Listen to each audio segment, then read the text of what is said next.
అందరికీ నమస్కారం. మిత్రులారా, టీచరు రిటైర్ అయిన తర్వాత కూడా వారు ఇలాంటి సర్వీస్ యాక్టివిటీస్లో పాల్గొంటున్నారు. సార్ అదేవిధంగా దాత మన రాజగోపాల్ రెడ్డి గారికి, దాసరపల్లి సర్పంచ్ గౌస్ మొహిద్దీన్ గారికి, సైద్ గారికి, అట్లాగే మీడియా మిత్రులకు అందరికీ నా యొక్క హృదయపూర్వక నమస్కారం. జన విజ్ఞాన వేదిక అనేది విద్యార్థులలో ఒక వక్త అనేటువంటి కార్యక్రమాన్ని వాళ్ళు చేపట్టారు. వక్త ఆరేటర్ అంటే విద్యార్థుల్లో లీడర్షిప్ స్కిల్స్ని తీసుకురావడానికి, కమ్యూనికేషన్ స్కిల్స్ని తీసుకురావడానికి, వారు మీరు ప్రోత్సహించడానికి కోసం మన కళాశాల స్థాయిలో మొదటగా ఈ ప్రోగ్రామ్ స్టార్ట్ చేశారు. ఆ ప్రోగ్రాంలో మనం ఒక టాపిక్ తీసుకొని ఆ వక్త కార్యక్రమాన్ని నిర్వహించాము. అది శాస్త్రీయ విజ్ఞానం యొక్క ప్రాముఖ్యత అనేటువంటి అంశాన్ని ఈరోజు మనం ఇక్కడ వక్తృత్వ పోటీలు నిర్వహించి 3 విద్యార్థులను మొదటి, 2వ, 3వ ప్రైజులుగా సెలెక్ట్ చేసి ఈరోజు వారికి సన్మానించడానికి, ఆ ప్రైజులు బహుకరించడానికి ఈ ప్రోగ్రాం ఏర్పాటు చేయడం జరిగింది. ఇంకా మిత్రులు మాట్లాడవలసిన వాళ్ళు ఉన్నారు కాబట్టి మన కాలేజ్ ప్రిన్సిపాల్ అయినటువంటి గౌరవనీయులు నారాయణ స్వామి గారిని అధ్యక్ష స్థానం వహించవలసిందిగా కోరుకుంటాం. మొత్తము స్పాన్సర్ చేసినటువంటి కొండా రాజగోపాల్ రెడ్డి గారిని కూడా వేదిక మీదకి గ్రామీణ డెవలప్మెంట్ చేయాలి అనే ఉద్దేశంతో ఈ కార్యక్రమాన్ని నిర్వహిస్తూ ఉన్నాం. అందులో భాగంగా ఈ కాలేజీలో ఈ కార్యక్రమాన్ని సారు ఇటువంటి కార్యక్రమాలకు ఎంతో ఉత్సాహంగా మంచి లక్ష్యంతో మన గ్రామీణ ప్రాంతాల్లో ఉన్నటువంటి విద్యార్థులను డెవలప్మెంట్ చేయాలనే మంచి ఉద్దేశంతో ప్రిన్సిపాల్ గారు కూడా ఇటువంటి కార్యక్రమాలకు మా జన విజ్ఞాన వేదిక నిర్వహించే కార్యక్రమాలకు ఎంతో చేయూతనిస్తూ ఉన్నారు ముందు నుంచి. అదేవిధంగా ఇక్కడ ఉన్నటువంటి స్టాఫ్ కూడా, లెక్చరర్స్ కూడా మంచి కోఆపరేట్ చేసి మా కార్యక్రమాలను ముందు నుంచి కూడా ఇక్కడ నిర్వహిస్తూ ఉన్నాము.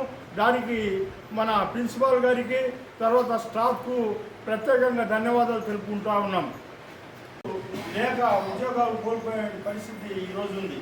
ఈరోజు విదేశాల్లో పోయి ఉద్యోగాలు చేయాలన్నా, లేకపోతే ఒక ఉద్యోగానికి ఇంటర్వ్యూ పోయి సక్సెస్ కావాలన్నా కానీ మనలో కమ్యూనికేషన్ స్కిల్స్ బాగుంటేనే మనం సక్సెస్ కాగలుగుతాం. కళాశాలలో వచ్చినటువంటి ఫస్ట్, సెకండ్, థర్డ్లో వచ్చినటువంటి విద్యార్థులు మళ్ళీ జిల్లా స్థాయిలో 22వ తేదీ ఈ కార్యక్రమం, ఈ పోటీలు జరుగుతాయి నెల్లూరులో.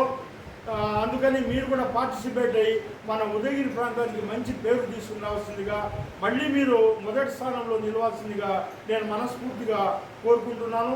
అదేవిధంగా ఈ కార్యక్రమాన్ని సక్సెస్ఫుల్గా జరిపినటువంటి ప్రిన్సిపాల్ గారికి, స్టాఫ్కు, మీకందరికీ ప్రత్యేకంగా నమస్కారాలు తెలియజేస్తున్నాను.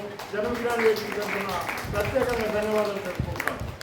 చిన్నప్పుడు ఒక రాజకీయంలో పోండి, ఎంప్లాయీకి పోండి, ఎడ్యుకేషన్కి పోండి, ఎంప్లాయీ ఎక్కడైనా మన కాన్ఫిడెన్స్ లెవెల్ చూస్తారు. ఫస్ట్ నీ దగ్గర సబ్జెక్ట్ 100% ఉన్నా నువ్వు ప్రజెంట్ చేయలేకపోతే నీ ఎంత ప్రజెంట్ చేసావనే చూస్తారు, కానీ నీ బ్రెయిన్లో ఎంత నాలెడ్జ్ ఉందనేది చూడలేవు.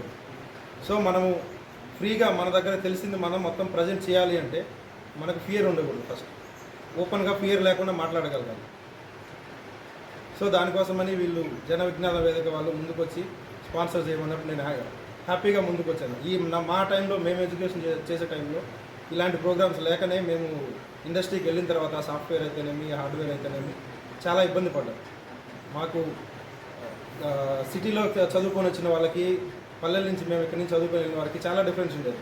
టెక్నికల్గా మేము స్ట్రాంగ్, వాళ్ళు మాతో కంపీట్ కూడా చేయలేకపోయే వాళ్ళకి టెక్నికల్గా వచ్చేసరికి. కానీ కమ్యూనికేషన్ పరంగా వాళ్ళని మేము బీట్ చేయలేకపోయేవాళ్ళం. సో అలాంటి ప్రాబ్లమ్స్ ఓవర్కమ్ చేయడానికి ఇలాంటి చిన్న చిన్న ప్రోగ్రామ్స్ చేయడం వల్ల అది మీకు చాలా హెల్ప్ అవుతుంది. ఇంకొంచెం స్పోర్టివ్గా తీసుకోండి. నెక్స్ట్ టైం అందరూ పార్టిసిపేట్ చేయండి. దానికి నా ఫుల్ సపోర్ట్ ఇస్తాను. సార్ మీరు కూడా ఈ కాంపిటీషన్స్ని పీరియడికల్గా 6 months ఒకసారి అయినా చేస్తుంది. ఎవ్రీ అకాడమిక్ ఇయర్లో 2 times అయినా వచ్చేటట్టు ప్లాన్ చేయండి. అందరం కలుద్దాము. మనం ఇక్కడ నుంచి ఎంత ఫియర్ లేకుండా బయటకు వెళ్తే అంతగా మనము రాణించగలం, అది ఏ రంగంలో అయినా. Thank you.